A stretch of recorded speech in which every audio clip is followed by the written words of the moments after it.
नमस्कार, news night में आप सभी का स्वागत है। मैं हूं आपके साथ आरेंद्र और अगले 1 घंटे में हम आपको दिखाएंगे तमाम देश दुनिया की बड़ी खबरें। रूबरू कराएंगे आज दिन भर क्या कुछ खास घटा। सबसे पहले शुरुआत हेडलाइंस के साथ।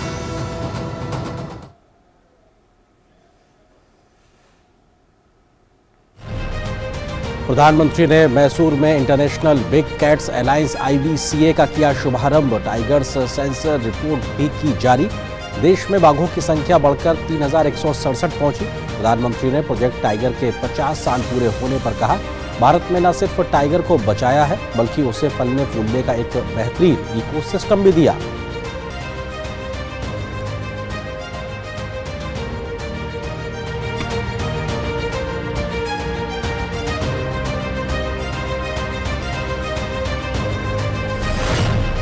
प्रधानमंत्री नरेंद्र मोदी ने कर्नाटक के मांडीपुर टाइगर रिजर्व और तमिलनाडु स्थित मुदुमलाई टाइगर रिजर्व में थिप्पाकड़ू हाथी शिविर का दौरा किया। ऑस्कर विजेता short documentary the elephant whisperers की प्रेरणा बने महावत जोड़े रोवन और बेली से की मुलाकात।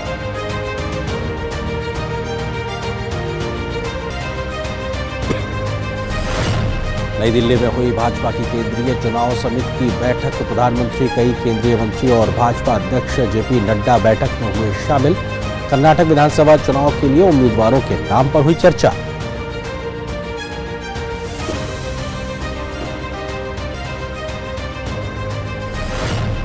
जालंधर लोकसभा उपचुनाव से पहले शिरोमणि अकाली दल को लगा झटका। पंजाब अकाली दल के पूर्व नेता इंदर इकबाल सिंह अटवाल BJP में हुए शामिल।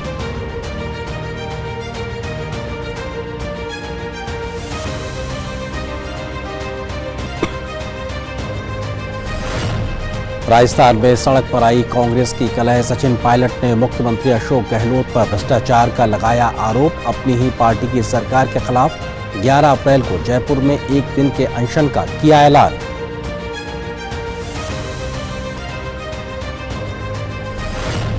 जम्मू कश्मीर में सुरक्षा बलों को बड़ी कामयाबी। मुठभेड़ में 1 आतंकी ढेर जबकि 2 आतंकियों को पकड़ा गया जिंदा।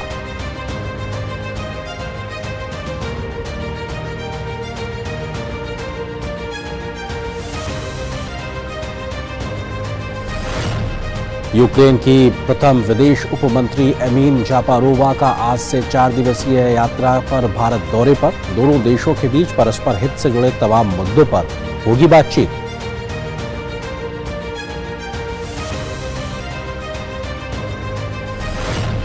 दुनिया भर में मनाया जा रहा है ईस्टर। चर्चों में विशेष प्रार्थना का आयोजन। राष्ट्रपति उपराष्ट्रपति ने देशवासियों को दी शुभकामनाएं। प्रधानमंत्री ने दिल्ली के सेक्रेड हार्ट कैथेड्रल चर्च में बच्चों द्वारा गाया भजन सुना। खुशहाली और सद्भावना की कामना की।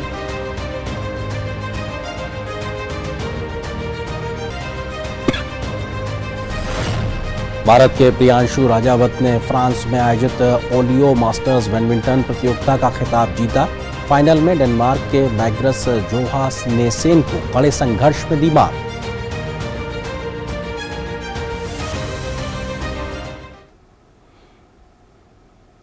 खबरों पर डालते हैं विस्तार से नजर। पर्यावरण संरक्षण और जैव विविधता के लिहाज से आज का दिन काफी खास रहा। प्रधानमंत्री नरेंद्र मोदी ने मैसूर में बाघ परियोजना के 50 वर्ष पूरा होने के मौके पर देश में बाघों पर एक रिपोर्ट जारी की, जिसमें देश में बढ़ती बाघों की संख्या का जिक्र किया गया है। पीएम मोदी ने बांदीपुर टाइगर रिजर्व में खुली जीप में करीब 20 किलोमीटर लंबी जंगल सफारी भी की। इसके बाद उन्होंने मुदुमलाई नेशनल पार्क में थिप्पाकड़ू एलिफेंट पार्क पहुंचकर हाथियों को गन्ने भी खिलाए। इस दौरान PM Modi international big cats alliance का उन्होंने शुभारंभ भी किया।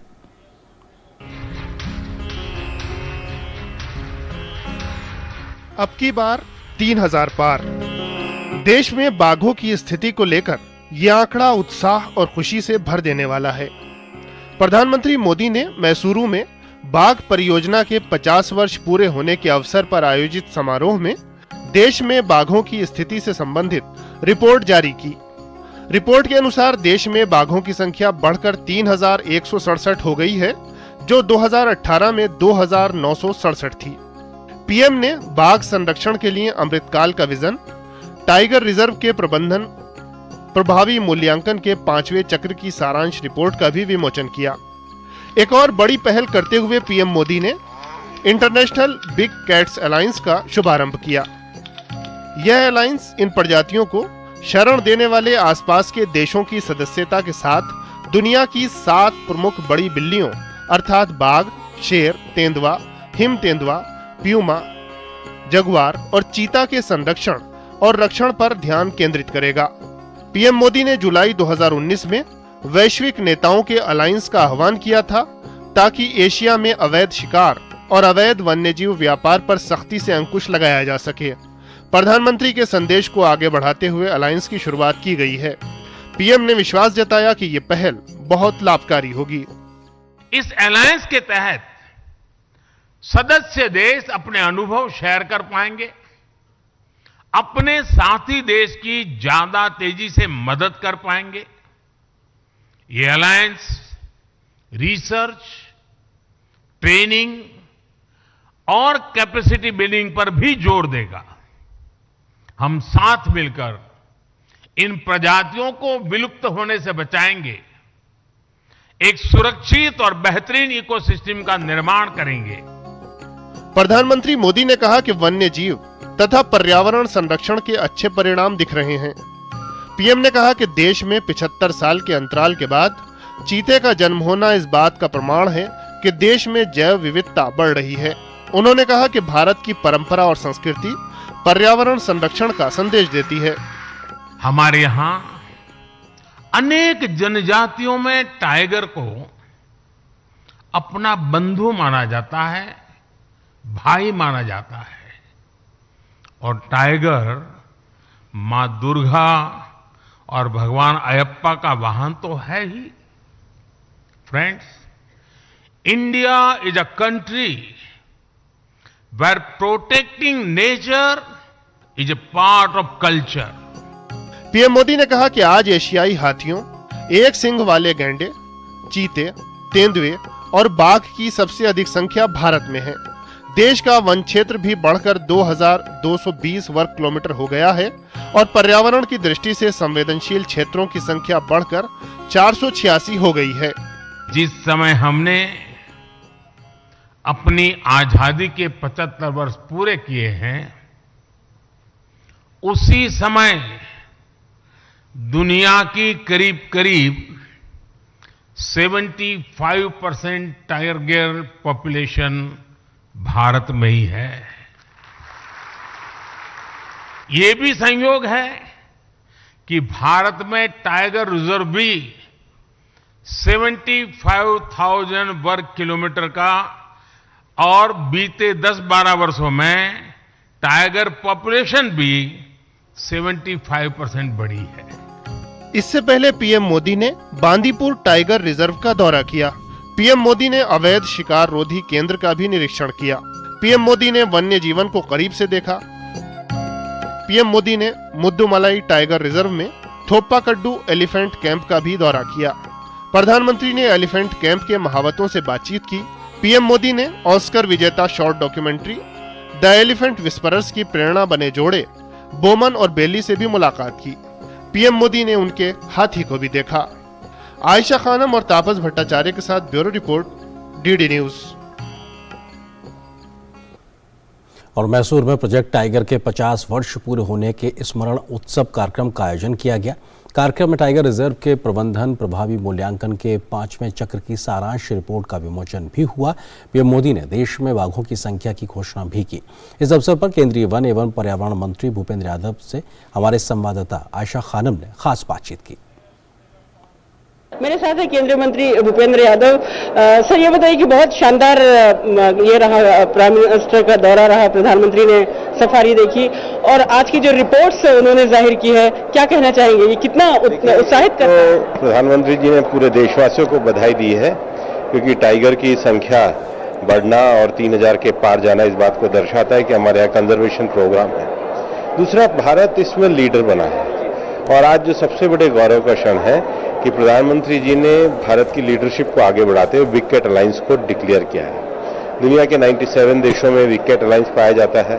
आज 20 से ज्यादा देशों के प्रतिनिधि यहाँ पर उपस्थित थे, मंत्री लोग यहाँ पर आए थे और मुझे लगता है ये बिग कैट अलायंस हिंदुस्तान का पर्यावरण और वन्य जीवों के संरक्षण का एक हिस्टोरिक पहल है और माननीय प्रधानमंत्री जी का विजन इसमें हम सबके लिए बड़ी भूमिका निभाता है।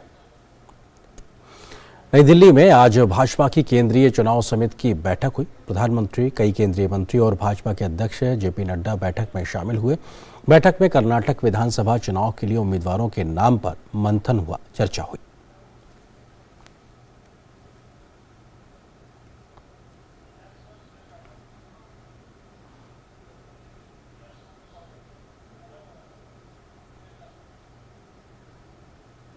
पंजाब में शिरोमणि अकाली दल को बड़ा झटका लगा है। शिरोमणि अकाली दल एसएडी के वरिष्ठ नेता और पंजाब के पूर्व स्पीकर चरणजीत सिंह अटवाल के बेटे इंदर इकबाल सिंह अटवाल आज भारतीय जनता पार्टी में शामिल हो गए।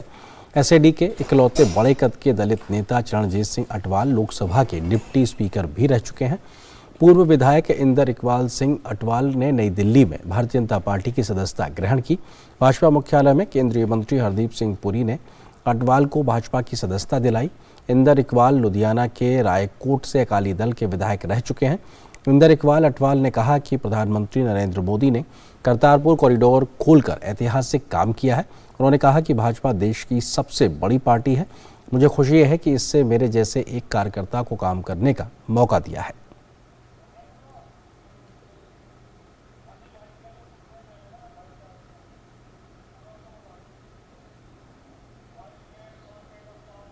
सिख समाज ने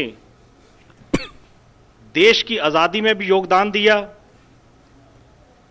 और आजादी के बाद भी आज तक हर रूप और स्वरूप में सिख समाज ने देश की एकता और अखंडता के लिए अपना पूरा मान और सम्मान और अपनी सेवा दी। लेकिन आज जरूरत है कि हमें अपने आप को और दृढ़ता से, मजबूती से अपने देश की और अपनी स्टेट की सेवा करने का हमें मौका मोदी जी की लीडरशिप के अंदर करने का मौका मिलेगा। राजस्थान की कांग्रेस सरकार की आपसी खींचतान कम होने का नाम नहीं ले रही। अशोक गहलोत और सचिन पायलट के बीच की दूरी को कांग्रेस आलाकमान तमाम प्रयासों के बाद भी कम नहीं कर पाया है।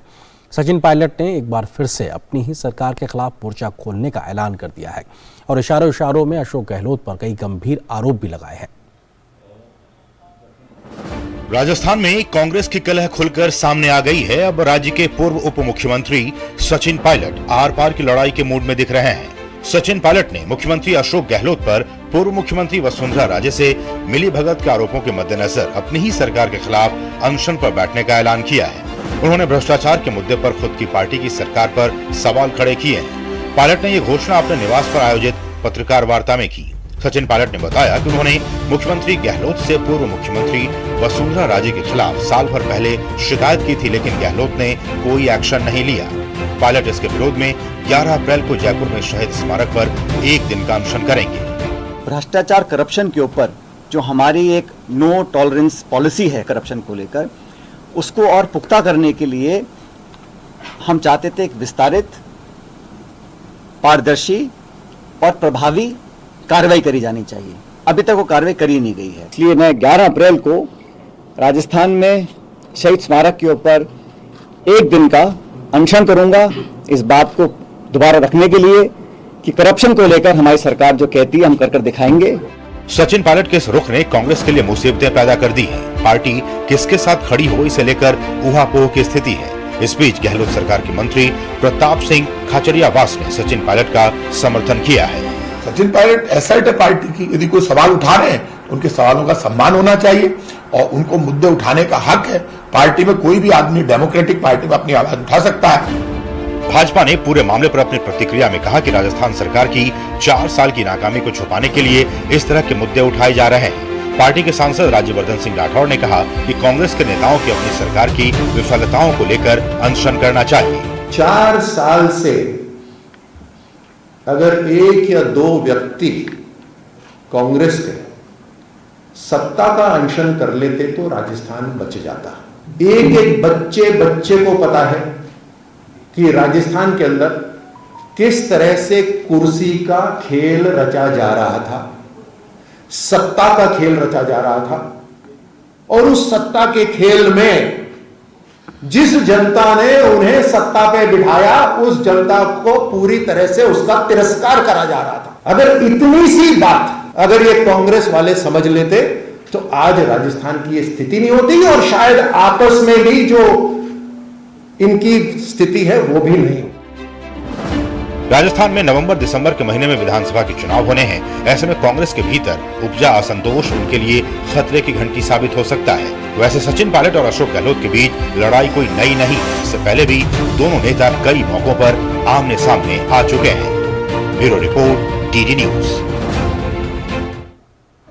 और बात पश्चिम बंगाल की। रामनवमी के बाद पश्चिम बंगाल के कई जगहों पर हिंसा के बाद हालात का जायजा लेने के लिए राष्ट्रीय मानवाधिकार आयोग की टीम बंगाल के दौरे पर गई, लेकिन उसे पुलिस ने रोक दिया। पश्चिम बंगाल पुलिस के इस रवैये पर एनएचआरसी के सदस्यों ने गंभीर सवाल खड़े किए हैं। मानवाधिकार आयोग की टीम को हिंसा की जांच न करने देने और पीड़ितों से नहीं मिलने देने को लेकर ममता सरकार सवालों के घेरे में फिर से आ गई है। पश्चिम बंगाल में राजनीतिक हिंसा को लेकर ममता सरकार बीते तमाम वर्षों से कटघरे में है और हिंसा के खिलाफ कदम न उठाने की वजह से भी ममता बनर्जी पर लंबे समय से सवाल उठते रहे हैं। हुगली के बाद हावड़ा फैक्ट फाइंडिंग टीम के सदस्य को पुलिस ने प्रवेश करने से रोक दिया। रविवार सुबह केंद्र की फैक्ट फाइंडिंग टीम दूसरे हुगली ब्रिज पर पहुंची थी। नब्बान टोल प्लाजा के पास ही उनकी कार को रोक लिया गया। पटना हाईकोर्ट के पूर्व चीफ जस्टिस नरसिम्हा रेड्डी की अगुवाई में एक 6 सदस्यीय फैक्ट फाइंडिंग टीम हिंसा प्रभावित हुगली जिला का दौरा करना चाहती थी, लेकिन पुलिस ने उन्हें ऐसा नहीं करने दिया। पुलिस सूत्रों के मुताबिक शिवपुर में धारा 144 लागू है। ऐसे में अगर केंद्र की फैक्ट फाइंडिंग टीम के प्रतिनिधि वहां जाएंगे तो समस्या हो सकती है, इसलिए वहां जाने देना संभव नहीं है। हालांकि फैक्ट फाइंडिंग टीम के सदस्य इस तर्क से सहमत नहीं हुए और पुलिस के इस रवैये पर सदस्यों ने गंभीर सवाल खड़े किए हैं। उनका कहना है कि हुगली के बाद हावड़ा को भी जानबूझकर ब्लॉक किया गया है। अंत में वे शिवपुर नहीं गए, इसके बजाय प्रतिनिधि कोलकाता चले गए। First the writers enter some residential complexes, then the police enters there, and slowly after the writers went to go away, they lathi charge the residents and even arrest them. Such is the brazenness. And I repeat that the whole responsibility rests upon the higher administration of the police. They should undertake a soul searching to what extent they have discharged their duties honestly. उल्लेखनीय है कि रामनवमी के जुलूस को लेकर हावड़ा के शिवपुर, काजीपाड़ा और हुगली जिलों में अशांति का माहौल पैदा हो गया था। अशांत इलाकों में धारा 144 भी लागू कर दी गई है। फैक्ट फाइंडिंग टीम को बंगाल में उन सभी क्षेत्रों का दौरा कर रिपोर्ट तैयार करनी है। मानवाधिकार आयोग की टीम को हिंसा की जांच न करने देने और पीड़ितों से नहीं मिलने देने को लेकर ममता सरकार सवालों के घेरे में आ गई है। पश्चिम बंगाल में राजनीतिक हिंसा को लेकर ममता सरकार बीते कई वर्षों से कटघरे में है और हिंसा के खिलाफ कदम न उठाने की वजह से भी ममता बनर्जी पर सवाल उठते रहे हैं। Bureau report, DD news. Maharashtra के मुख्यमंत्री एकनाथ शिंदे और उप मुख्यमंत्री देवेंद्र फडणवीस आज अयोध्या पहुंचे और रामलला के दर्शन किए। दोनों नेताओं ने भगवान राम के बन रहे भव्य राम मंदिर के लिए खुशी जताई तो राम मंदिर आंदोलन में बाला साहब ठाकरे और महाराष्ट्र के लोगों के योगदान का भी जिक्र किया। एकनाथ शिंदे ने कहा कि वह अयोध्या की मिट्टी को अमरावती लेकर जाएंगे और वहां बजरंगबली की 111 फीट ऊंची प्रतिमा स्थापित करेंगे। महाराष्ट्र के मुख्यमंत्री एकनाथ शिंदे ने और उप मुख्यमंत्री देवेंद्र फडणवीस ने रविवार को अयोध्या में रामलला के दर्शन किए। दोनों नेता राम मंदिर में महाआरती में शामिल हुए। उन्होंने कहा कि उन्हें खुशी है कि शिवसेना संस्थापक बाला साहिब ठाकरे का अयोध्या में भव्य और दिव्य राम मंदिर निर्माण का सपना अब पूरा हो रहा है। उन्होंने कहा कि प्रधानमंत्री नरेंद्र मोदी ने सबको झुठला दिया है और राम मंदिर का निर्माण शुरू कर दिया है। हमारे हिंदू हृदय सम्राट बाला साहेब ठाकरे जी का जो सपना था, लाखों करोड़ों राम भक्तों का सपना था कि अयोध्या में भव्य दिव्य राम मंदिर का निर्माण हो। सभी को लगता था कि राम मंदिर कैसे होगा, पहले मंदिर फिर सरकार, ऐसे कुछ लोग कहते थे। कुछ लोग कहते थे मंदिर वही बनाएंगे, तारीख नहीं बताएंगे। लेकिन सब साफ झुठला दिया। इस देश के प्रधानमंत्री नरेंद्र मोदी साहब ने ये राम मंदिर का निर्माण शुरू कर दिया है। मुख्यमंत्री ने कहा कि वे अयोध्या की मिट्टी को अमरावती लेकर जाएंगे और वहां बजरंगबली की 111 फीट ऊंची प्रतिमा स्थापित करेंगे। उन्होंने बताया कि राम मंदिर निर्माण के लिए सागौन की लकड़ी महाराष्ट्र से आ रही है। ये बहुत सौभाग्य की बात है कि राम मंदिर निर्माण में महाराष्ट्र का भी छोटा सा योगदान दिखाई पड़ रहा है। राम मंदिर का निर्माण भी जोर से हो रहा है। हमें प्रभु रामचंद्र जी के आश्रम से धनुष्यबाण भी मिला है, पार्टी का नाम भी मिला है। और मुख्यमंत्री बनने के बाद पहली बार मैं पहले वक्त यहाँ पर प्रभु रामचंद्र जी का रामलला का आशीर्वाद लेने पहुंचा। हमारे सभी सहयोगी साथी, नेता, मंत्रीगण, विधायक, कार्यकर्ता, ये बहुत ही आज का दिन मेरे जीवन में सबसे बड़ा सौभाग्य का दिन है। महाराष्ट्र बनने के बाद पहली बार अयोध्या के अपने दौरे के बारे में बात करते हुए शिंदे ने कहा कि वह यहाँ के माहौल को देखकर बहुत खुश हैं। उन्होंने उत्तर प्रदेश के मुख्यमंत्री योगी आदित्यनाथ सहित मंत्रियों का आभार व्यक्त किया। Bureau report, DD news. और यहाँ पर एक छोटे से ब्रेक के लिए रुकते हैं।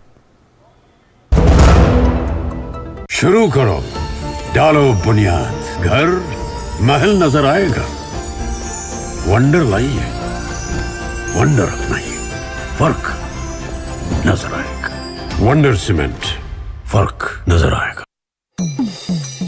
सुनिए सुनिए सुनिए, ताऊ चाची बहन भाईजान, हमारे बाबा के पास है हर समस्या का समाधान। बाबा, सूखा, बाढ़ जैसी प्राकृतिक आपदा के नुकसान से सुरक्षित हो मेरे क्षेत्र का हर किसान। कोई है निदान? बाबा, तापमान, गर्मी, नमी, वर्षा जैसे मौसम के बदलाव से पैदावार का होता है नुकसान। कोई कर सकता है इसका भुगतान? बाबा, मेरी गाय, भैंस, बकरियों को कुछ हुआ तो जाएगी मेरी भी जान। मेरा करो कल्याण। AIC से कृषि बीमा। जी हाँ, फसल और कृषि संबंधित हर क्षेत्र में AIC देता है संपूर्ण बीमा समाधान। फसल हो या कृषि संपदा, बीमा सुरक्षा हमारा वादा। भारतीय कृषि बीमा कंपनी। AIC। तुम माँ तो नहीं हो, पर तुमने मुझे नया जीवन दिया है। तुम डॉक्टर तो नहीं हो, पर तुमने मेरे बच्चे को रोगों से बचाया है। तुम टीचर तो नहीं हो, पर तुमने हमारे स्कूल में बच्चों की संख्या बढ़ाई है। तुम सिर्फ नल नहीं, हमारा बेहतर आज और कल हो।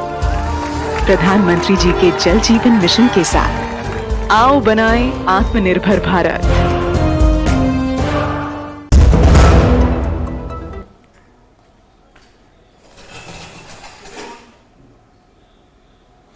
और ब्रेक के बाद अब खबर उस बात की करते हैं जो बीते दिनों कैबिनेट ने फैसला लिया और आम लोगों को इससे एक बड़ी राहत मिली है। सरकार ने प्राकृतिक गैस के दाम निर्धारण के फॉर्मूले में बदलाव किया था, उसकी वजह से CNG गैस और PNG गैस के दामों में एक बड़ा अंतर आया है। ये अंतर 10% तक की कमी के साथ में। आपको शहर दर शहर बताने की कोशिश कर रहे हैं किस तरीके से तमाम शहरों को इसका फायदा मिला। अगर हम बात करें NCR की, जिसमें दिल्ली, नोएडा, गाजियाबाद, गुरुग्राम जैसे शहर शामिल है, तो आप देख सकते हैं कि CNG के दामों में करीबन 5 से 7 रुपए तक, 6 रुपए तक, इसके अलावा PNG के दामों में 5 रुपए के आसपास की कटौती हुई है। यानी कि ये सीधा वो पैसा है जो आम लोगों की जेब में बचा है, उसकी बचत हुई है। अपने आप में ये 10% के आसपास बचत के तौर पर देखा जा सकता है पिछले मूल्य के आधार पर। और ये जो नया मूल्य है जिसमें जो कटौती की गई है, ये एक तरीके से इन तमाम शहरों में लागू हो चुका है। इसी प्रकार से अगर बेंगलुरु की बात करें तो CNG में लगभग 7 रुपए और PNG में भी लगभग 7 रुपए की बचत हुई है। मुंबई की बात की जाए तो CNG में 8 रुपए और PNG में लगभग 5 रुपए की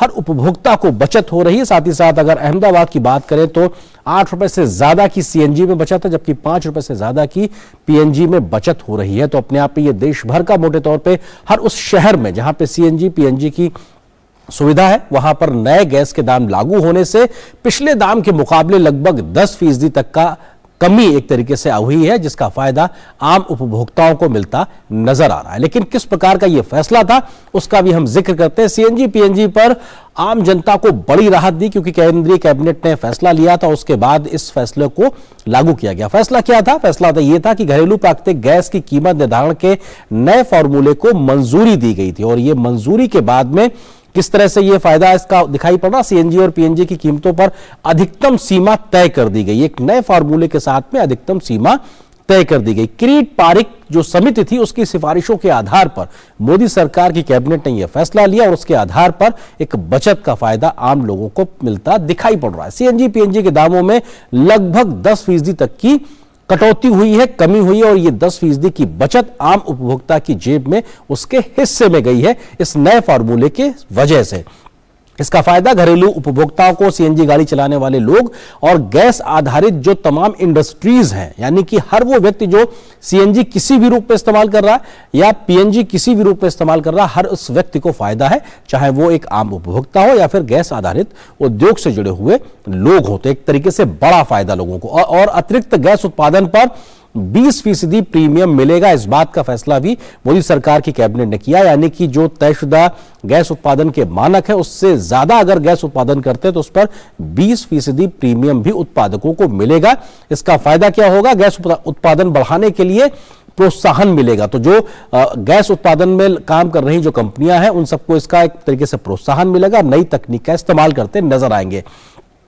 कुल ऊर्जा खपत में प्राकृतिक गैस की हिस्सेदारी मौजूदा समय में लगभग 6.5% के आसपास है। चाहे हम इंडिविजुअल के लिहाज से बात करें या फिर हम इंडस्ट्री के लिहाज से बात करें, प्राकृतिक गैस की हिस्सेदारी 6.5% के आसपास है। इसको 2030 तक 15% ले जाने का लक्ष्य मोदी सरकार लेकर चल रही है, क्योंकि ये अपने आप में एक बड़ी कोशिश है किस तरीके से हम स्वच्छ ईंधन, स्वच्छ ऊर्जा की ओर लगातार आगे बढ़े और इसके साथ में प्रकृति के संरक्षण की तरफ भी हम आगे बढ़े। 2030 तक का ये लक्ष्य अपने आप में है, जिसका जनता को एक तरीके से लगातार आने वाले में समय में फायदा मिलेगा। कीमत तय करने का फॉर्मूला क्या है? क्योंकि जो कीमत को तय किया गया उसका ही फायदा लोगों को मिल रहा है, तो कीमत तय करने का फॉर्मूला क्या है, ये आपको हम वो भी समझाते हैं। उत्पादित प्राकृतिक गैस यानी जिसको एपीएम बोलते हैं, को अब तक कच्चे तेल की कीमतों से जोड़ा गया है। यह पहले नहीं था, अभी जो क्रूड ऑयल आता है उसकी कीमतों के साथ में इसको जोड़ा गया है, लिंक किया गया है। पहले गैस कीमतों के आधार पर मूल्य तय होता था, यह पहले व्यवस्था गैस कीमतों के आधार पर थी, लेकिन अब इसको क्रूड ऑयल के कीमत के साथ में लिंक कर दिया गया है। अब एपीएम गैस की कीमत भारतीय बास्केट में कच्चे तेल के दाम का 10% होगी। यह नए फार्मूले का वो एक प्रावधान है, और यह कीमत $6.5 प्रति 10 लाख ब्रिटिश ताप इकाई, जिसको MMBTU एक तरीके से उसकी इकाई है, उससे अधिक नहीं होगी। तो यानी कि वो अपर कैप भी इसकी तय कर दी गई। इसी तरीके से आधार मूल्य $4 प्रति MMBTU हो रखा गया है, और मौजूदा गैस कीमत $8.57 है। तो यानी कि जो एक फॉर्मूला बना है उसकी अपर सीलिंग, लोअर सीलिंग भी तय है, और क्या कुछ उसकी कीमत होगी वो भी तय किया गया है। नए फॉर्मूले में 2 साल तक सीलिंग फिक्स रहेगी, यानी कि ये जो व्यवस्था की गई है इसके पुनर्मूल्यांकन के लिए 2 साल का समय रखा गया है। 2 साल के बाद में फिर से इसका पुनर्मूल्यांकन किया जाएगा। अधिकतम मूल्य $6.5 एक तरीके से तय किया गया, ये व्यवस्था भी कर दी गई है, और इस तरीके से इस बात को तय किया गया है। तो ये हम उस बात का जिक्र कर रहे हैं कि नया फॉर्मूला तय क्या किया गया है, और इस तरीके से $6.5 की एक तरीके से कीमत तय कर दी गई। दूसरी चीज कि अभी तक किस फॉर्मूले के तहत गैस की कीमत तय होती थी, हम वो पुराना फॉर्मूला भी आपको बता देते हैं। घरेलू गैस की कीमतें हर 6 महीने में 4 गैस ट्रेडिंग हब के आधार पर तय होती थी। एक वैश्विक व्यवस्था थी, भारत भी इसका हिस्सा था। दुनिया भर के 4 बड़े जो गैस के वैश्विक हब थे उनके आधार पर 6 महीने में ये कीमतें तय होती थी। ये 4 गैस ट्रेडिंग हब कौन कौन से थे उसका जिक्र करते हैं। हेनरी हब, अल्वेना हब, नेशनल बैलेंसिंग पॉइंट जो कि ब्रिटेन का है। इसके अलावा रूस में जो गैस की कीमतें होती थी उसके आधार पर तय होता था कि दुनिया भर में गैस की कीमतों का आंकड़ा किस प्रकार का होगा, वो क्या कीमत होगी।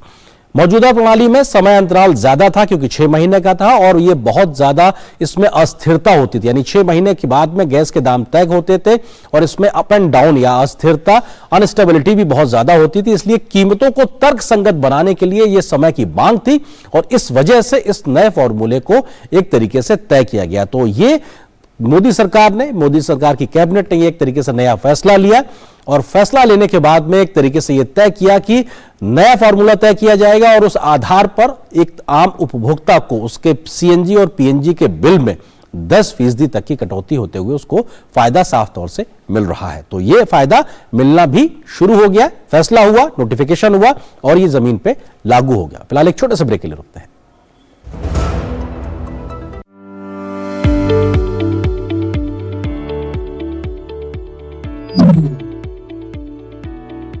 आज सुबह सुबह दुकान छोड़कर कहाँ जा रहे हो?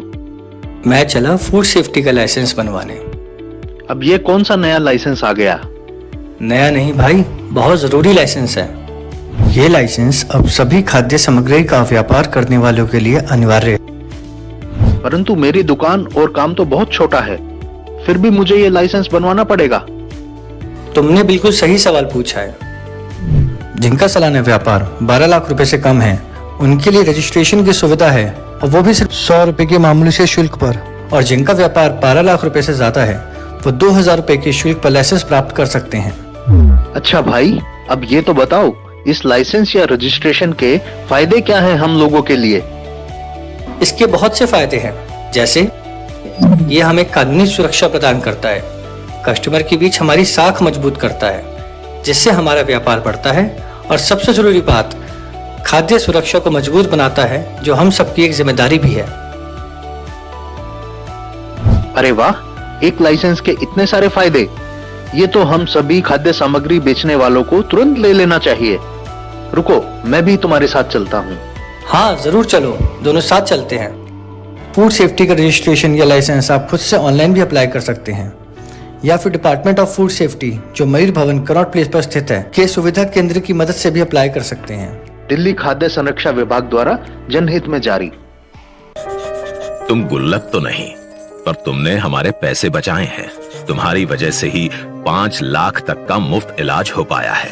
तुम सिर्फ आयुष्मान कार्ड नहीं, हम गरीबों के लिए जीवन कवच हो। आयुष्मान भारत गरीब के जीवन को बचाने में अहम भूमिका निभा रहा है। 130 करोड़ लोगों के सामूहिक संकल्प और सामर्थ्य का भी प्रतीक है। सर्वे संतु निरामया के लक्ष्य के साथ आओ बनाएं नया भारत।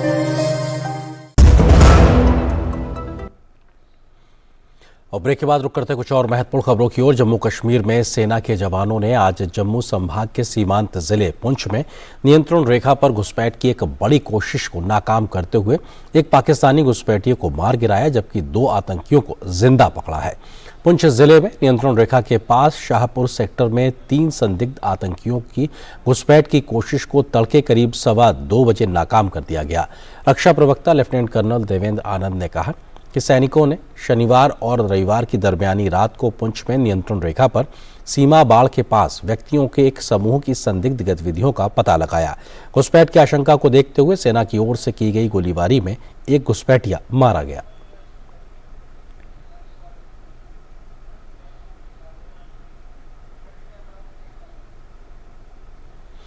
देश में कोरोना वायरस के मामले बढ़ते दिख रहे हैं, जिसको लेकर केंद्रीय स्वास्थ्य मंत्रालय के साथ ही राज्य सरकारें भी अलर्ट मोड पर आ गई हैं। कई राज्यों के संक्रमण के बढ़ते मामलों को देखते हुए पुरानी पाबंदियों को एक बार फिर से लागू किया जा रहा है। इसी हफ्ते केंद्रीय स्वास्थ्य मंत्री मनसुख मांडविया ने राज्यों के स्वास्थ्य मंत्रियों और प्रमुख सचिवों के साथ बैठक करके राज्यों को अलर्ट रहने को कहा है। केंद्रीय स्वास्थ्य मंत्रालय ने 10 और 11 अप्रैल को देश भर के अस्पतालों में तैयारियों का जायजा करने को लेकर मॉक ड्रिल करने का भी ऐलान किया है। कोरोना के बढ़ते मामलों को देखते हुए हरियाणा, केरल और पुडुचेरी में मास्क अनिवार्य कर दिया गया है। हरियाणा सरकार के अनुसार सार्वजनिक स्थानों पर मास्क पहनना अनिवार्य है। सरकार ने आम लोगों से अपील की है कि वह कोरोना के रोकथाम के लिए जरूरी नियमों का पालन करें। सरकार ने जिला और पंचायत प्रशासन को इसकी निगरानी करने के आदेश दिए हैं। वहीं केरल सरकार ने गर्भवती महिलाओं, बुजुर्गों और जीवन शैली से जुड़ी बीमारियों वाले लोगों के लिए भी मास्क अनिवार्य कर दिया है। राज्य स्वास्थ्य विभाग को ऑक्सीजन की उपलब्धता सुनिश्चित करने का भी निर्देश दिया गया है। इसके अलावा पुडुचेरी प्रशासन ने भी सख्ती शुरू कर दी है। पुडुचेरी प्रशासन ने तत्काल प्रभाव से सार्वजनिक स्थानों पर मास्क पहनना अनिवार्य कर दिया है। प्रशासन ने कहा है कि अस्पतालों, होटल, रेस्तरां, शराब की दुकानों, आतिथ्य और मनोरंजन क्षेत्रों समेत सरकारी कार्यालयों और व्यावसायिक प्रतिष्ठानों में काम करने वाले कर्मचारियों को अनिवार्य रूप से मास्क पहनना होगा।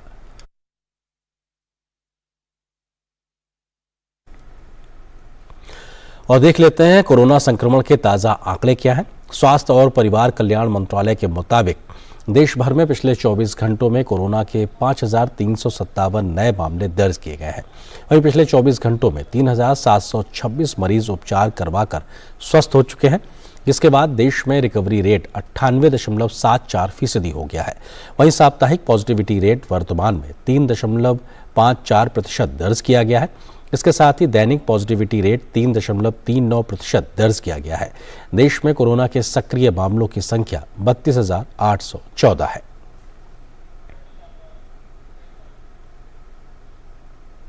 बात वैक्सीनेशन की। देश में कोविड टीकाकरण का आंकड़ा भी तेज गति से बढ़ता जा रहा है। कोविड महामारी के खिलाफ सबसे प्रभावी हथियार के रूप में शुरू किए गए टीकाकरण अभियान के तहत देश में अब तक 220 करोड़ 66 लाख से भी अधिक टीकों की खुराक दी जा चुकी है। और खबर दिल्ली से। दिल्ली के उपराज्यपाल विनय कुमार सक्सेना ने यमुना नदी की जल्द ही सफाई की उम्मीद जाहिर की है। उन्होंने कहा कि यमुना की सफाई का काम मिशन मोड में चल रहा है। 22 किलोमीटर के हिस्से की सफाई की जा रही है। उन्होंने कहा कि हम क्रेडिट के लिए नहीं बल्कि दिल्ली के लोगों को स्वच्छ यमुना देने के लिए काम कर रहे हैं। मुझे यकीन है कि जो 30 जून का हमने टारगेट रखा है उसमें हम सफल होंगे और यमुना को एक दूसरी शेप दिल्ली के वासियों को देखने को मिलेगी। किनारे जितनी गंदगी थी उसको साफ करने का भी काम चल रहा है और मिशन मोड पे काम हो रहा है। 22 किलोमीटर का जो पूरा स्ट्रेच है उसको साफ करने का प्रयास चल रहा है। आयुष मंत्रालय सोमवार को विश्व होम्योपैथी दिवस के अवसर पर नई दिल्ली में वैज्ञानिक सम्मेलन आयोजित करेगा। उपराष्ट्रपति जगदीप धनखड़ इस सम्मेलन का उद्घाटन करेंगे। इस वैज्ञानिक सम्मेलन की थीम होमियो परिवार, सर्वजन स्वास्थ्य एक परिवार है। विश्व होम्योपैथी दिवस होम्योपैथी के संस्थापक doctor Christian Friedrich Samuel Hahnemann की जयंती के उपलक्ष्य में मनाया जाता है। सम्मेलन के दौरान नीतिगत पहलुओं, होम्योपैथी में उन्नति, अनुसंधान, साक्ष्य और होम्योपैथी में नैदानिक अनुभवों पर विभिन्न सत्र आयोजित किए जाएंगे। सम्मेलन के प्रतिनिधियों में होम्योपैथिक शोधकर्ता, अंतःविषयधारकों के वैज्ञानिक, चिकित्सक, छात्र, उद्योगपति और विभिन्न होम्योपैथिक संघों के प्रतिनिधि सम्मिलित होंगे। समझौता ज्ञापनों का आदान प्रदान CCRH और विभिन्न होम्योपैथिक महाविद्यालयों के बीच और CCRH तथा केरल सरकार के होम्योपैथिक निदेशालय के बीच भी किया जाएगा। इस अवसर पर CCRH के एक वृत्त चित्र, एक पोर्टल और 8 पुस्तकों का विमोचन किया जाएगा। भारत की G20 की अध्यक्षता के अंतर्गत दिल्ली में स्थित अखिल भारतीय आयुर्विज्ञान संस्थान में एकीकृत समग्र स्वास्थ्य C20 के कार्यकारी समूह की बैठक आयोजित की गई। कार्यक्रम में 400 से अधिक प्रतिनिधियों के एक बड़े समूह ने भाग लिया। कार्यक्रम के दौरान आयुर्वेद में अनुसंधान और शैक्षणिक क्षेत्र में सहयोग के लिए अमृता विश्व विद्यापीठम विश्वविद्यालय के साथ एक समझौता ज्ञापन पर हस्ताक्षर किए गए। कार्यक्रम में मिलेट कैलेंडर का विमोचन भी किया गया। भारत ने केरल के कुमारकोम में संपन्न हुई G20 के द्वितीय विकास कार्य समूह के विचार विमर्श को फलदायक और रचनात्मक बताया है। इस विचार विमर्श को G20 सदस्य देशों का व्यापक समर्थन मिला है। विदेश मंत्रालय में संयुक्त सचिव नागराज नायडू और इनाम गंभीर ने विचार विमर्श के संबंध में संवाददाताओं को बताया कि वाराणसी में मंत्री स्तरीय विकास कार्य समूह की बैठक में आम सहमति बनने की उम्मीद है। इससे पहले गोवा और दिल्ली में विकास कार्य समूह की 2 दौर की बैठकें होंगी। नागराज नायडू ने बताया कि विचार विमर्श का मुख्य मुद्दा वित्त था। उन्होंने कहा कि G20 वित्त प्रक्रिया में जलवायु, वित्त पोषण सहित सभी मुद्दों को ध्यानपूर्वक देखा गया। उन्होंने कहा कि वित्त के मुद्दों को शेरपा विचार विमर्श के स्तर पर और वित्त विचार विमर्श के स्तर पर देखा जा रहा है। इनाम गंभीर ने बताया कि भारत ने विश्व के सामने जलवायु और विकास के संबंध में अलग रणनीति पेश की है। इस रणनीति से विकास को अनदेखा किए बगैर जलवायु परिवर्तन से निपटने के लिए साहसिक निर्णय लेने सुनिश्चित होंगे। उन्होंने कहा कि G20 में भारतीय अध्यक्षता ने इस पर नई सोच और नई धारणा दी है।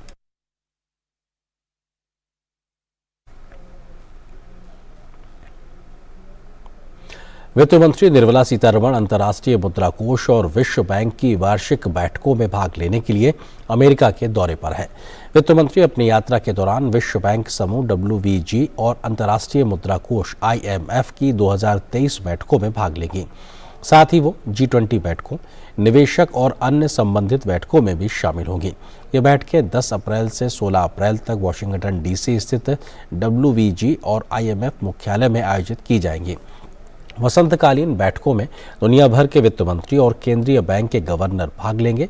भारतीय वित्त मंत्रालय के प्रतिनिधि मंडल का नेतृत्व केंद्रीय वित्त और कॉरपोरेट कार्य मंत्री करेंगी और इसमें वित्त मंत्रालय और RBI के अधिकारी शामिल होंगे।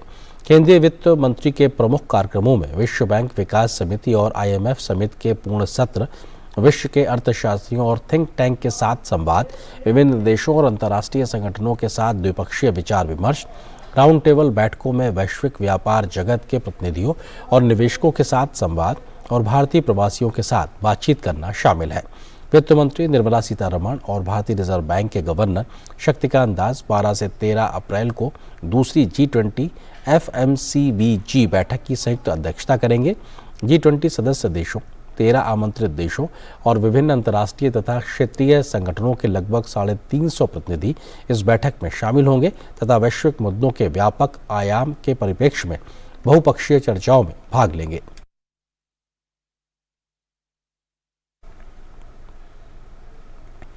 केंद्रीय वाणिज्य और उद्योग मंत्री पीयूष गोयल पेरिस में मंगलवार को भारत फ्रांस मित्रता के 25 साल पूरे होने के उपलक्ष्य में भारत फ्रांस व्यापार शिखर सम्मेलन में भारतीय प्रतिनिधिमंडल का नेतृत्व करेंगे। गोयल और फ्रांस के विदेश व्यापार मंत्री ओलिवियर वेक्त भारत फ्रांस व्यापार शिखर सम्मेलन की सह अध्यक्षता करेंगे। शिखर सम्मेलन हरित भविष्य के निर्माण, उभरती प्रौद्योगिकियों, रक्षा सहयोग और हिंद प्रशांत क्षेत्र में सहयोग सहित विभिन्न विषयों पर केंद्रित होगा। मेडेफ, CII, बिजनेस फ्रांस और IFC की साझेदारी में पेरिस में भारत के दूतावास द्वारा बिजनेस समिट और CEO राउंड टेबल का आयोजन किया जा रहा है। पीयूष गोयल फ्रांस के व्यापारिक नेताओं से भी मुलाकात करेंगे और CEO राउंड टेबल में भी शिरकत करेंगे। संयुक्त अरब अमीरात से सिनेमा में महिलाएं विषय पर एक विशेष पैनल चर्चा दुबई में भारत दुबई के महावाणिज्य दूतावास के तत्वावधान में आयोजित की गई। इस चर्चा में पैनलिस्टों ने बॉलीवुड अभिनेत्री कल्पना अय्यर, बुथेनिया काजिम, सिनेमा अकील के संस्थापक और प्रबंध निदेशक मिनी सर्मा, अबू धाबी फिल्म आयोग के भारतीय प्रोडक्शन के प्रमुख और फिल्म निर्माता हसीवा फ्रीहा, बॉलीवुड लेखक अल्थिया कौशल, मेटा फिल्म फेस्टिवल के निदेशक लीला मैसी नई शामिल थे। इस पैनल चर्चा के दौरान विशेषज्ञों ने फिल्म उद्योग में महिलाओं के सामने आने वाली चुनौतियों के बारे में सार्थक बातचीत की। चर्चा के प्रमुख मुद्दों में लैंगिक समानता और वेतन अंतराल भी रहा। वक्ताओं ने जोर देते हुए कहा कि ये समस्या UAE तक ही सीमित नहीं है, बल्कि दुनिया भर के फिल्म उद्योग में भी मौजूद है। इसके अलावा पैनलिस्टों ने फिल्म उद्योग के विभिन्न भूमिकाओं में महिलाओं के अधिक प्रतिनिधित्व की आवश्यकता पर चर्चा की। उन्होंने अधिक समावेशी और विविध वातावरण बनाने के महत्व पर जोर दिया, जहां महिलाओं को अपनी प्रतिभा और रचनात्मकता दिखाने के समान अवसर दिए जाएं। साथ ही पैनलिस्टों ने लैंगिक रूढ़ियों और पूर्वाग्रहों को तोड़ने के महत्व पर चर्चा की। यह आयोजन एक सफल और महत्वपूर्ण पहल थी, जिसने फिल्म उद्योग में महिलाओं के सामने आने वाली चुनौतियों पर प्रकाश डाला और चर्चा और कार्रवाई के लिए एक मंच प्रदान किया। आज दुनिया भर में ईस्टर मनाया जा रहा है। ईस्टर को ईसा मसीह के पुनः अवतरण का दिन माना जाता है। ईस्टर गुड फ्राइडे के बाद तीसरे दिन मनाया जाता है। गुड फ्राइडे को लेकर मान्यता है कि उस दिन ईसा मसीह को सूली पर लटकाया गया था। ईस्टर के दिन गिरजाघरों में विशेष आयोजन किए जाते हैं। इस मौके पर दुनिया भर में चर्चों को सजाया गया। साथ ही साथ इस मौके पर शनिवार और रविवार की मध्यरात्रि को चर्चों में विशेष प्रार्थना की आयोजन किए गए। भारत में भी जगह जगह ईस्टर की रौनक देखने को मिल रही है। देश भर के चर्च में सजावट भी की गई है।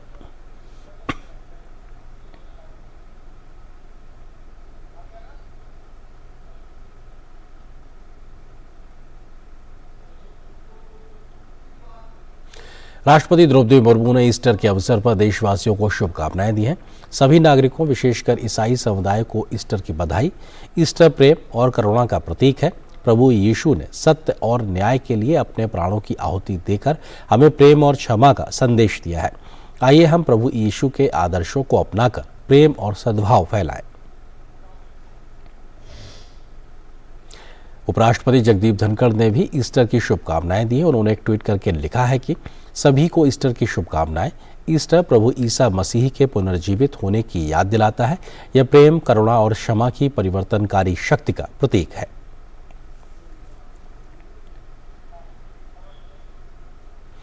ईस्टर के मौके पर प्रधानमंत्री नरेंद्र मोदी ने दिल्ली स्थित सेक्रेड हार्ट कैथेड्रल चर्च में प्रार्थना की और बच्चों द्वारा गाया गया भजन भी सुना।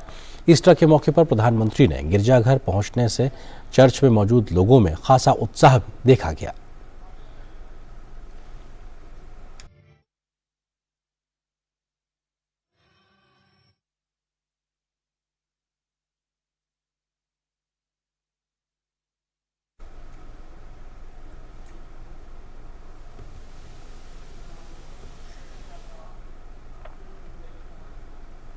इस अवसर पर फादर फ्रांसिस स्वामीनाथन से खास बातचीत की हमारी संवाददाता मेघना देव ने। प्रधानमंत्री नरेंद्र मोदी ईस्टर के मौके पर सेक्रेड हार्ट कैथेड्रल चर्च आए नई दिल्ली में। हमारे साथ मौजूद हैं फादर फ्रांसिस स्वामीनाथन बात करने के लिए कि प्रधानमंत्री नरेंद्र मोदी ने कितना समय यहाँ पर बिताया और कितनी खुशी है यहाँ पर, खास तौर पर जो चर्च के लोग भी हैं उनके अंदर प्रधानमंत्री ने आज विजिट किया। उनका आना एक सुबह से हमारे लिए एक बहुत ही उत्साहित मोमेंट था कि कब आएंगे और क्या होगा, और आए, हमें पता नहीं चला कि कितना अच्छा लगा। और एकदम से हमें प्रभावित इतना हुआ, जैसे आके मिले, उनका मिलना ही एक बहुत ही वार्म वेलकम सा लगा। वो खुश है यहाँ पे आने पे, और वो आधे घंटे करीब बिताए थे यहाँ पे। और अंदर आए, उन्होंने मोमबत्ती जलाई यीशु मसीह के स्टैचू के आगे, और फिर उसके बच्चों ने जो चर्च के गीत गाए थे वो उस वक्त आंख बंद कर कर वो हाथ जोड़कर दुआ कर रहे थे पूरे टाइम। फिर बच्चों के साथ उन्होंने फ़ोटो लिया, फादर्स के साथ भी, फिर लोगों को भी मिलते गए, और बाहर आके फिर हमें पौधा लगाया। उसने समझाया था कैसे पौधे को हरा भरा रख सकते हैं। तो मोदी जी के आने से ये जो ईस्टर का त्यौहार है, शायद हमारे देशों का यूँ को नहीं मालूम, गुड फ्राइडे मालूम है, लेकिन ईस्टर का संदेश भी सबको गया, क्रिश्चियंस विश्वास क्या है करके मालूम पड़ा। और शायद मैं विश्वास करता हूँ कि मोदी जी प्राइम मिनिस्टर साहब को ये जानकारी है क्रिश्चियन धर्म क्या है, तभी आज के दिन ईस्टर के दिन यहाँ पर आए। हमें बड़ी खुशी है उनका। हमारे साथ फादर फ्रांसिस स्वामीनाथन, जिन्होंने आज आधा घंटा तकरीबन जो प्रधानमंत्री नरेंद्र मोदी यहाँ सेक्रेड हार्ट कैथेड्रल चर्च में प्रधानमंत्री ने जो बिताया है, उस समय बच्चों से भी मिले, उसके साथ वृक्षारोपण भी किया है इस प्रेमाइसेस में, चर्च के प्रेमाइसेस में, और काफ़ी समय यहाँ ईस्टर के खास पर्व के मौके पर प्रधानमंत्री नरेंद्र मोदी ने बिताया है। कैमरा पर्सन सौरभ शुक्ला के साथ मैं मेघना देव, डीडी न्यूज़, नई दिल्ली। वहीं प्रधानमंत्री नरेंद्र मोदी ने ईस्टर के अवसर पर देशवासियों को शुभकामनाएं भी दी हैं। ट्वीट पर पीएम मोदी ने कहा है कि हैप्पी ईस्टर। यह विशेष अवसर हमारे समाज में सद्भाव की भावना को और बढ़ाए, यह लोगों को समाज की सेवा करने और पिछड़ों को सशक्त बनाने में मदद करने के लिए प्रेरित करे। हम इस दिन प्रभु ईसा मसीह के पवित्र विचारों को याद करते हैं। और यहाँ पर एक और छोटे से ब्रेक के लिए रुकते हैं। सुनिए सुनिए सुनिए, दाऊ चाची बहन भाईजान, हमारे बाबा के पास है हर समस्या का समाधान। बाबा, सूखा, बाढ़ जैसी प्राकृतिक आपदा के नुकसान से सुरक्षित हो मेरे क्षेत्र का हर किसान, कोई है निदान?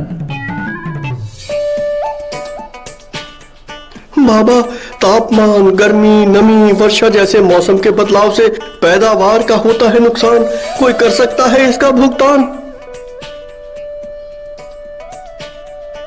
बाबा, मेरी गाय, भैंस, बकरियों को कुछ हुआ तो जाएगी मेरी भी जान, मेरा करो कल्याण। AIC कृषि बीमा। जी हाँ, फसल और कृषि संबंधित हर क्षेत्र में AIC देता है संपूर्ण बीमा समाधान। फसल हो या कृषि संपदा, बीमा सुरक्षा हमारा वादा। भारतीय कृषि बीमा कंपनी। AIC। तुम जादूगर तो नहीं, पर मेरी रसोई से धुआं गायब किया है। तुम माँ तो नहीं, पर तुमने मुझे जंगल में लकड़ी काटने जाने से रोका है। तुम्हारे कारण ही मेरा समय बचने लगा है और पैसे कमाने लगी हूँ। तुम केवल उज्ज्वला गैस ही नहीं, तुम अच्छे जीवन की ज्योति हो। ये योजना देश की गरीब महिलाओं को न सिर्फ धुएं से मुक्ति दिला रही है, बल्कि उनके सशक्तिकरण का भी बड़ा माध्यम बनी है। स्वच्छ ईंधन से सेहत के साथ आओ बनाएं आत्मनिर्भर भारत। और ब्रेक के बाद खबर देखते हैं खेल के मैदान से जुड़ी हुई। युवा भारतीय बैडमिंटन खिलाड़ी प्रियांशु राजावत ने ओलियो मास्टर्स में अपने शानदार खेल का सिलसिला जारी रखते हुए खिताब अपने नाम कर लिया है। 21 साल के इस खिलाड़ी ने संघर्षपूर्ण फाइनल मुकाबले में डेनमार्क के मैग्नस जोहानसन को 21-15, 19-21, 21-16 से शिकस्त दी है। इस युवा खिलाड़ी के करियर का यह पहला सुपर 300 सीरीज खिताब है।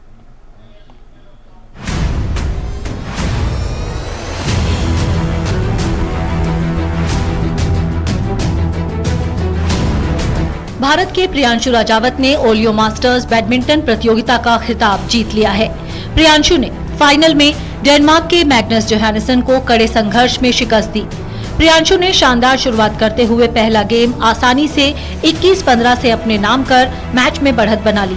हालांकि दूसरे गेम में डेनमार्क के खिलाड़ी ने वापसी की और कड़े संघर्ष में दूसरे गेम को 21-19 से जीतकर मैच बराबरी पर ला दिया। इस गेम की शुरुआत में प्रियांशु 9-14 से पिछड़ रहे थे, फिर भी उन्होंने लगातार 7 अंक लेकर गेम में वापसी की कोशिश की। हालांकि 19-19 के स्कोर पर प्रियांशु से कुछ गलतियां हुई, जिसका खामियाजा उन्हें गेम गंवाकर उठाना पड़ा। तीसरे गेम में प्रियांशु ने शुरू से ही बढ़त बना ली और तीसरे गेम को 21-16 से जीतकर इस मैच को 21-15, 19-21, 21-16 से अपने नाम कर खिताब जीत लिया। इस मैच को जीतने में प्रियांशु को 1 घंटे से अधिक का समय लगा। प्रियांशु के करियर का ये पहला सुपर 300 वर्ल्ड टूर इवेंट खिताब है। वो पहली बार किसी सुपर 300 वर्ल्ड टूर इवेंट के फाइनल में पहुंचे थे। इस साल वर्ल्ड टूर इवेंट पर किसी फाइनल में पहुंचने वाले वे पहले भारतीय पुरुष बैडमिंटन खिलाड़ी हैं। 21 वर्षीय प्रियांशु 2022 में थॉमस कप जीतने वाली टीम का भी हिस्सा थे। प्रियांशु के लिए ओलियो मास्टर्स में खिताबी सफर किसी सपने जैसा रहा। उन्होंने फाइनल तक के सफर में कई शीर्ष खिलाड़ियों को शिकस्त दी। प्री क्वार्टर फाइनल में प्रियांशु ने दुनिया के 12वें नंबर के खिलाड़ी जापान के केंटा निशिमोटो को सीधे गेम्स में हराया।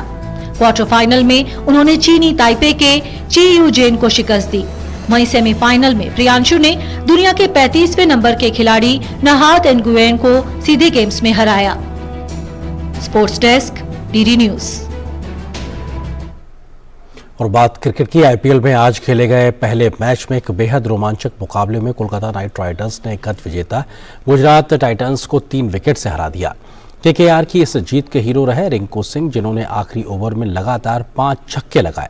आईपीएल के सीजन का ये अब तक का सबसे रोमांचक मैच रहा। 205 रन के लक्ष्य का पीछा कर रही केकेआर को आखिरी ओवर में जीत के लिए 29 रन की दरकार थी। रिंकू सिंह ने यश दयाल द्वारा फेंके गए मैच के आखिरी ओवर की अंतिम 5 गेंद में 5 छक्के लगाकर टीम को ये यादगार जीत दिला दी। खास बात यह रही कि पारी के 17वें ओवर में राशिद खान ने हैट्रिक लेकर केकेआर को बैकफुट पर धकेल दिया था, लेकिन रिंकू सिंह की करिश्माई पारी ने मैच का पासा पलट दिया। केकेआर की ओर से सर्वाधिक 83 रन वेंकटेश अय्यर ने बनाए, जो इम्पैक्ट प्लेयर के रूप में आए थे। इससे पहले गुजरात टाइटंस ने 20 ओवर में 4 विकेट के नुकसान पर 204 रन बनाए। टीम के लिए विजय शंकर ने 63 रन की नाबाद पारी खेली। वहीं साई सुदर्शन ने 53 रन की पारी खेलकर टीम को योगदान दिया। मतदाता लोकतंत्र की नींव होते हैं। उनकी सक्रिय भागीदारी के बिना चुनाव का महापर्व अधूरा है। इसी बुनियाद को मजबूत करने के लिए 25 जनवरी 1950 को गठित चुनाव आयोग अपनी महत्वपूर्ण भूमिका निभाता चला रहा है।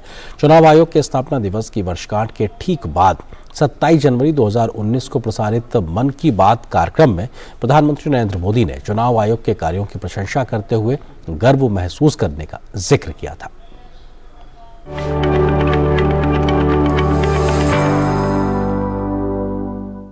जब हम सुनते हैं कि हिमाचल प्रदेश में समुद्र तल से 15,000 फीट की ऊंचाई वाले क्षेत्र में भी मतदान केंद्र स्थापित किया जाता है, तो अंडमान और निकोबार के द्वीप समूह में दूर दराज के द्वीपों में भी वोटिंग की व्यवस्था की जाती है। और आपने गुजरात के विषय में तो जरूर सुना होगा कि गिर के जंगल में एक सुदूर क्षेत्र में एक पोलिंग बूथ जो सिर्फ केवल एक मतदाता के लिए है। कल्पना कीजिए, केवल एक मतदाता के लिए। जब इन बातों को सुनते हैं तो चुनाव आयोग पर गर्व होना बहुत स्वाभाविक है। मैं हमारे लोकतंत्र को मजबूत करने का निरंतर प्रयास करने के लिए चुनाव आयोग की सराहना करता हूं।